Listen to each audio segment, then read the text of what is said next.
अनोखी कथाएं चैनल में आप सभी भक्तजनों का स्वागत है। हरे रामा हरे कृष्णा कृष्णा कृष्णा हरे हरे। आज हम नारद गीता का दूसरा भाग सुनाएंगे। दुख दूर करने की सबसे अच्छी दवा यह है कि उसका बार बार चिंतन न किया जाए। चिंतन करने से वह घटता नहीं बल्कि बढ़ता ही जाता है। इसलिए मानसिक दुख को बुद्धि के द्वारा विचार से और शारीरिक कष्ट को औषध से सेवन द्वारा नष्ट करना चाहिए। शास्त्र ज्ञान के प्रभाव से ही ऐसा होना संभव है। दुख पड़ने पर बालकों की तरह रोना उचित नहीं है। रूप, यौवन, जीवन, धन, संग्रह, आरोग्य तथा प्रियजनों का सहवास ये सब अनित्य हैं। विद्वान पुरुष को इनमें आसक्त नहीं होना चाहिए। सारे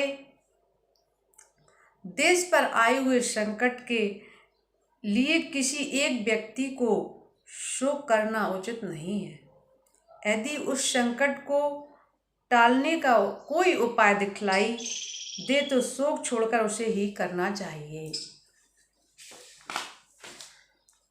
इसमें संदेह नहीं है कि जीवन में सुख की अपेक्षा दुख ही अधिक होता है, किंतु सभी को मोहवश विषयों के प्रति अनुराग होता है और मृत्यु अप्रिय लगने लगती है। जो मनुष्य सुख और दुख दोनों की ही चिंता छोड़ देता है वह अक्षय ब्रह्मा को प्राप्त हो जाता है। विद्वान पुरुष उसके लिए शोक नहीं करते।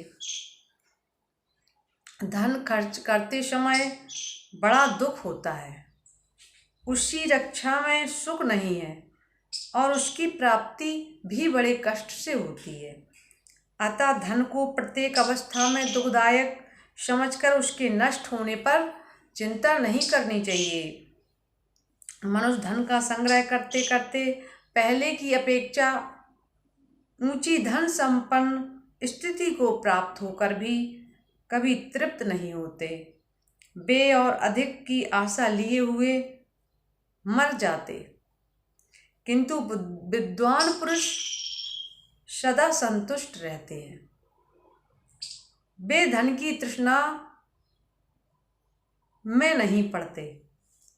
संग्रह का अंत विनाश, ऊंचे से चढ़ने का अंत है नीचे गिरना। संयोग का अंत है वियोग और जीवन का अंत है मरण। तृष्णा का कभी अंत नहीं होता। संतोष ही परम सुख है। अतः पंडित जन इस लोक में संतोष को ही उत्तम धन समझते हैं। आयु निरंतर बीती जा रही है, वह पल भर में भी नहीं ठहरती है। जब अपना शरीर ही अनित्य है तब इस संसार की किस वस्तु को नित्य समझा जाए।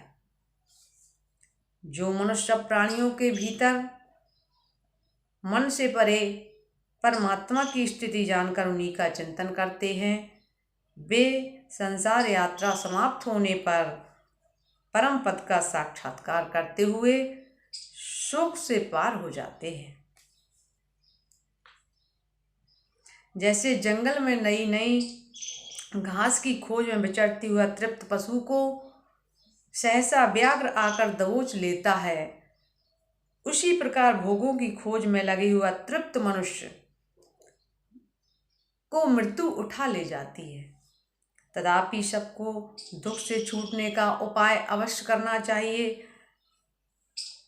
जो शोक छोड़कर साधन आरंभ करता है और किसी व्यसन में आसक्त नहीं होता, वह निश्चय ही दुखों से मुक्त हो जाता है। धनी हो या निर्धन, सबको उपभोग काल में ही शब्द, स्पर्श, रूप, गंध और उत्तम रस आदि विषयों में किंचित सुख की प्राप्ति होती है, उपभोग के पश्चात नहीं। प्राणियों के एक दूसरे से संयोग होने के पहले कोई दुख नहीं है रहता। जब संयोग के बाद वियोग होता है तभी सबको दुख हुआ करता है। अतः अपने स्वरूप में स्थित विवेकी पुरुषों को किसी के वियोग में कभी भी शोक नहीं करना चाहिए। मनुष्य को चाहिए कि वह धैर्य के द्वारा शिशन और उदर की नेत्र के द्वारा हाथ और पैर की, मन के द्वारा आँख और कान की तथा आदित्यता के द्वारा मन और वाणी की रक्षा करें। जो पूजनीय तथा अन्य मनुष्यों में आसक्ति को हटाकर विनीत भाव से विचरण करता है वही सुखी है और वही विद्वान है। जो अध्यात्म में अनुरक्त, कामाशून्य तथा भोग शक्ति से दूर है, जो अकेला ही विचरण करता है वह सुखी होता है। नारद जी कहते हैं, सुखदेव, जब मनुष्य सुख को दुख और दुख को सुख समझने लगता है उस समय बुद्धि, उत्तम नीति और पुरुषार्थ भी उसकी रक्षा नहीं कर पाते। अतः मनुष्य को स्वभावतः ज्ञान प्राप्ति के लिए यत्न करना चाहिए, क्योंकि यत्न करने वाला पुरुष कभी दुख में नहीं पड़ता। आत्मा सबसे बढ़कर प्रिय है, अतः जरा, मृत्यु और रोगों के कष्ट से उसका उद्धार करें। शारीरिक और मानसिक रोग, सुदृढ़ धनुष धारण करने वाले वीर पुरुषों के छोड़ी हुई तीक्ष्ण बाणों के समान शरीर को पीड़ा देते हैं। तृष्णा से व्यथित, दुखी एवं विवश होकर जीने की इच्छा रखने वाले मनुष्य का शरीर विनाश की ओर ही खिंचता ही चला जाता है। जैसे नदियों का प्रभाव आवेग से आगे की ओर बढ़ता ही चला जाता है, पीछे की ओर नहीं लौटता, उसी प्रकार दिन रात और दिन भी मनुष्य की आयु का अपहरण करते हुए बारंबार आते और बीतते चले जाते हैं। शुक्ल और कृष्ण दोनों पक्षों का निरंतर होने वाला यह परिवर्तन मनुष्य को जरा जीर्ण कर रहा है। यह कुछ क्षण के लिए भी विश्राम नहीं लेता। सूर्य प्रतिदिन अस्त होते और फिर उदय लेते हैं। स्वयं अजर होकर भी प्रतिदिन प्राणियों के सुख और दुख को जीर्ण करते हैं। ये रात्रियां मनुष्यों के लिए कितनी ही अपूर्व तथा असंभावित प्रिय अप्रिय घटनाएं लिए आती हैं और चली जाती हैं। यदि जीव के किए हुए कर्मों का फल पराधीन ना होता तो जो जिस वस्तु की इच्छा करता वह अपनी उसी कामना को रुचि के अनुसार प्राप्त कर लेता। बड़े बड़े संयमी, बुद्धिमान और चतुर मनुष्य भी समस्त कर्मों के श्रांत होकर असफल होते देखे जाते हैं, किंतु दूसरे मूर्ख, गुणहीन और अधम मनुष्य भी किसी का आशीर्वाद न मिलने पर भी संपूर्ण कामनाओं से संपन्न दिखाई देते हैं। कोई कोई मनुष्य तो सदा प्राणियों की हिंसा में ही लगा रहता है और सब लोगों को धोखा दिया करता है, तो भी वह सुख ही भोगते भोगते बूढ़ा होता है। कितने ही ऐसे हैं जो कोई काम ना करके चुपचाप बैठे रहते हैं, फिर भी लक्ष्मी उनके पास अपने आप पहुंच जाती है। और कुछ लोग काम करके भी अपने प्राप्त वस्तु को उपलब्ध नहीं कर पाते। इसमें स्वभावतः पुरुष ही अपराध प्रारब्ध दोष समझो। वीर्य अन्यत्र उत्पन्न होता है और संतानोत्पादन के लिए अन्यत्र जाता है। कभी तो वह योनि में पहुंचकर गर्भ धारण कराने में समर्थ होता है और कभी नहीं होता, तथा कभी कभी आम के बौर के समान वह व्यर्थ ही झड़ जाता है। कुछ लोग पुत्र की इच्छा रखते हैं और उस पुत्र के भी संतान चाहते हैं तथा उसकी सिद्धि के लिए सब प्रकार से प्रयत्न करते हैं, तो भी उनके एक अंडा भी उत्पन्न नहीं होता। बहुत से मनुष्य बच्चा पैदा होने से उसी तरह डरते हैं जैसे क्रोध में भरे हुए बिस्तर से सर्प से लोग भयभीत रहते हैं। तथापि उनके तथा दीर्घजीवी पुत्र उत्पन्न होता है और क्या मजाल कि वह कभी किसी तरह रोग आदि से मृत्यु तुल्य हो सके। पुत्र की अभिलाषा रखने वाले दीन स्त्री पुरुषों द्वारा देवताओं की पूजा और तपस्या करके 10 मास तक गर्भ धारण किया जाता है, तथापि उनके कुलांगार पुत्र उत्पन्न होता है। तब बहुत से ऐसे जो आमोद प्रमोद में ही जन्म धारण करके पिता के संचित किए हुए अपार धन धान एवं विपुल भोगों के अधिकारी होते हैं। पति पत्नी पारस्परिक इच्छा के अनुसार मैथुन के लिए जब उसका समागमन होता है, उस समय किसी उपद्रव के समान गर्भ योनि में प्रवेश करता है, जिसका स्थूल शरीर क्षीण हो गया तथा जो कफ और मांसमय शरीर से घिरा हुआ है, उस देहधारी प्राणी को मृत्यु के बाद शीघ्र ही दूसरे शरीर उपलब्ध हो जाते हैं। जैसे एक नौका के भग्न होने पर उस पर बैठे हुए लोगों को उतारने के लिए दूसरी नाव प्रस्तुत रहती है, उसी प्रकार एक शरीर से मृत्यु को प्राप्त होते हुए जीव को लक्ष्य के करके मृत्यु के बाद उसके कर्म फल भोग के लिए दूसरा नाशवान शरीर उपस्थित कर दिया जाता है। सुखदेव पुरुष स्त्री के साथ समागम करके उसके उदर में जिस अचेतन शुक्र बिंदु को स्थापित करता है, वही गर्भ रूप में परिणत होता है। फिर वह गर्भ किस यत्न से यहाँ जीवित रहता है। क्या तुम कभी इस पर विचार करते हो? जहाँ खाए हुए अन्न और जल पच जाते हैं तथा सभी तरह के भक्ष्य पदार्थ जीर्ण हो जाते, उसी पेट में पड़ा हुआ गर्भ अन्न के समान क्यों नहीं पच सकता? गर्भ में मल और मूत्र के धारण करने या त्यागने में कोई स्वभावनता गति है, किंतु कोई स्वाधीन करता नहीं है। कुछ गर्भ माता के पेट से गिर जाते हैं और कुछ जन्म लेते ही और कितनों की ही जन्म लेने के बाद मृत्यु हो जाती है। इस योनि संबंध से कोई सकुशल जीता हुआ बाहर निकल जाता है और कोई संतान को प्राप्त होता है और कोई पुनः परस्पर संबंध में संलग्न हो जाता है। अनादिकाल से साथ संपन्न होने वाले शरीर के साथ जीवात्मा अपना संबंध स्थापित कर लेता है।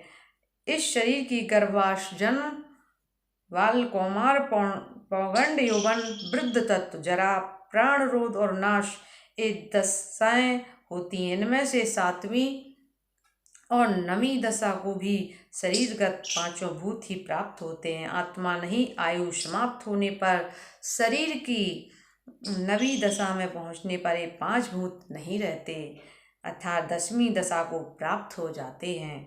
जैसे व्याध छोटे मृगों को कष्ट पहुंचाते हैं, उसी प्रकार जब नाना प्रकार के रोग मनुष्यों को मत डालते हैं, तब उनमें उठने बैठने की भी सामर्थ्य शक्ति नहीं रह जाती, इसमें संशय नहीं है। रोगों से पीड़ित हुए मनुष्य वैद्यों को बहुत सा धन देते हैं और वैद्य लोग रोग दूर करने की बहुत सी चेष्टाएं करते हैं। उन रोगियों की पीड़ा दूर नहीं कर पाते। बहुत सी औषधियों का संग्रह करने वाले चिकित्सा में कुशल चतुर वैद्य भी व्याधों के मारे हुए मृगों की भांति रोगों के शिकार हो जाते हैं। बड़े बड़े हाथी जैसे वृक्षों को झुका देते हैं, वैसे ही वे तरह तरह के काढ़े और नाना प्रकार के घी पीते रहते हैं, तो भी वृद्धावस्था उनकी कमर टेढ़ी कर देती है, यह देखा जाता है। इस पृथ्वी पर मृग पक्षी हिंसक पशु और दरिद्र मनुष्यों को जब रोग सताता है, तब कौन उनकी चिकित्सा करने जाते हैं, किंतु प्राय उन्हें रोग होता ही नहीं है, परंतु बड़े बड़े पशु जैसे छोटे पशुओं पर आक्रमण करके उन्हें दबा देते हैं। उसी प्रकार प्रचंड तेज वाले घोर एवं दुर्धर्ष राजाओं पर भी बहुत से रोग आक्रमण करके उन्हें अपने वश में कर लेते हैं। इस प्रकार सब लोग भवसागर के प्रबल प्रवाह सहसा पड़कर इधर उधर बहते हुए मोह और शोक में डूब रहे हैं और आर्तनाद नहीं कर पाते। विधाता के द्वारा कर्म फल भोग में नियुक्त हुए देहधारी मनुष्य धन राज तथा कठोर तपस्या के प्रभाव से प्रकृति का उल्लंघन नहीं कर सकते। यदि प्रयत्न का फल अपने हाथ में होता तो मनुष्य ना तो बूढ़े होते और ना ही मरते। सबकी समस्त कामनाएं पूरी हो जाती और किसी को भी अप्रिय नहीं देखना पड़ता। सब लोगों के ऊपर से ऊपर स्थान में जाना चाहते हैं और यथाशक्ति इसके लिए चेष्टा भी करते हैं, किंतु वैसा करने में समर्थ नहीं होते। प्रमाद रहित पराक्रमी शूरवीर ऐश्वर्य तथा मदरा के मद से उन्मत्त रहने वाले 60 मनुष्यों की सेवा करते।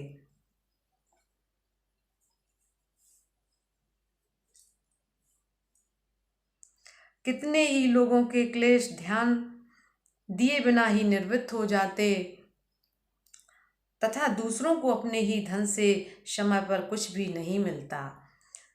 कर्मों के फल में भी बड़ी भारी विषमता देखने में आती है और कुछ लोग पालकी ढोते हैं और दूसरे लोग उसी पालकी में बैठकर चलते हैं।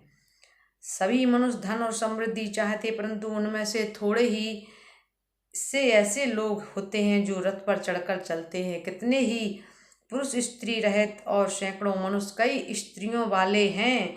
सभी प्राणी सुख दुख आदि द्वंद्वों से में रम रहे हैं। मनुष्य उनमें से एक एक का अनुभव करते हैं, अर्थात किसी को सुख का अनुभव होता है, किसी को दुख का अनुभव होता है।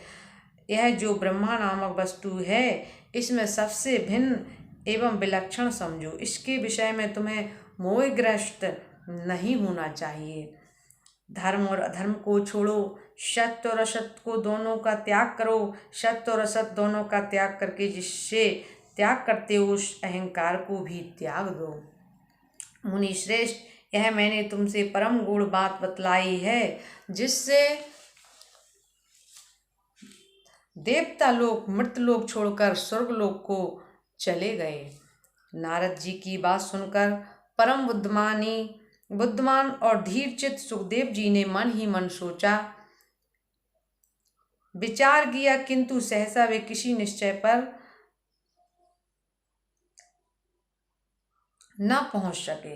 वे सोचने लगे स्त्री पुत्रों के झमेले में पड़ने से महान क्लेश होगा, विद्या अभ्यास से भी बहुत अधिक परिश्रम करना पड़ेगा।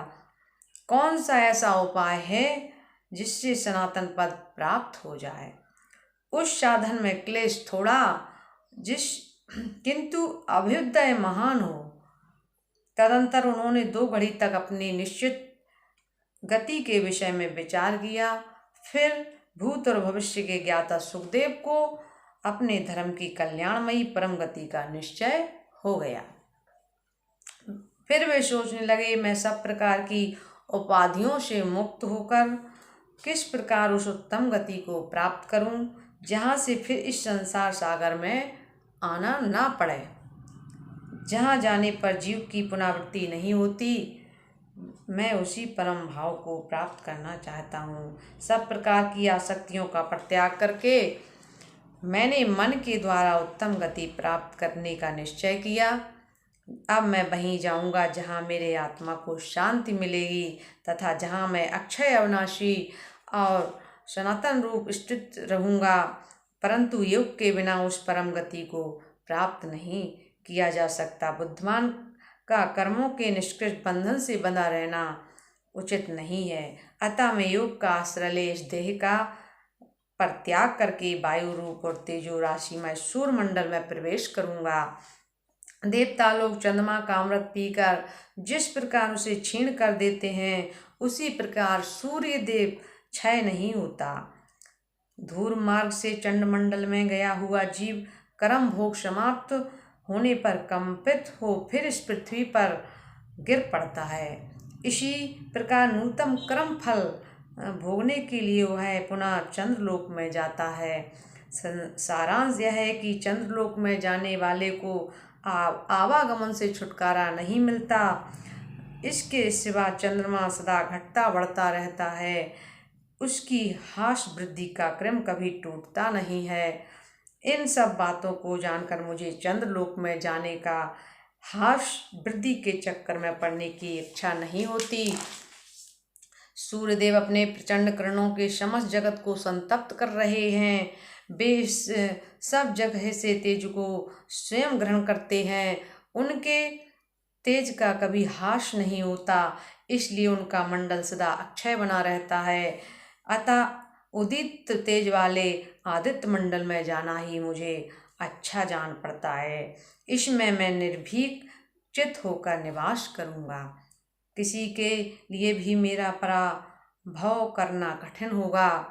इस शरीर को सूर्यलोक में छोड़कर मैं ऋषियों के साथ सूर्यदेव के अत्यंत दुसह तेज में प्रवेश कर जाऊंगा। इसके लिए मैं नंग और नांग पर्वत, पृथ्वी, दिशा, धूलोक, देव, दानव, गंधर्व, पिशाच, सर्प और राक्षसों से आज्ञा मांगता हूँ। आज मैं निसंदेह जगत के संपूर्ण भूतों में प्रवेश करूंगा। समस्त देवता और ऋषि मेरी योग शक्ति का प्रभाव देखें। ऐसा निश्चय करके सुखदेव जी ने विख्यात देवऋषि नारद जी से आज्ञा मांगी। उनसे आज्ञा लेकर वे अपने पिता व्यास जी के पास गए। वहाँ अपने पिता महात्मा श्री कृष्णदेव प्यान मुनि को प्रणाम करके सुखदेव जी ने उनकी प्रदक्षिणा की और उनसे जाने के लिए आज्ञा मांगी। सुखदेव की यह बात सुनकर अत्यंत प्रसन्न हुए। महात्मा व्यास ने उनसे कहा, बेटा आज यही रहो, जिससे तुम्हें जी भर के हार कर अपने नेत्रों को तृप्त कर लूं। परंतु सुखदेव जी ने स्नेह का बंधन तोड़कर निरपेक्ष हो गए थे।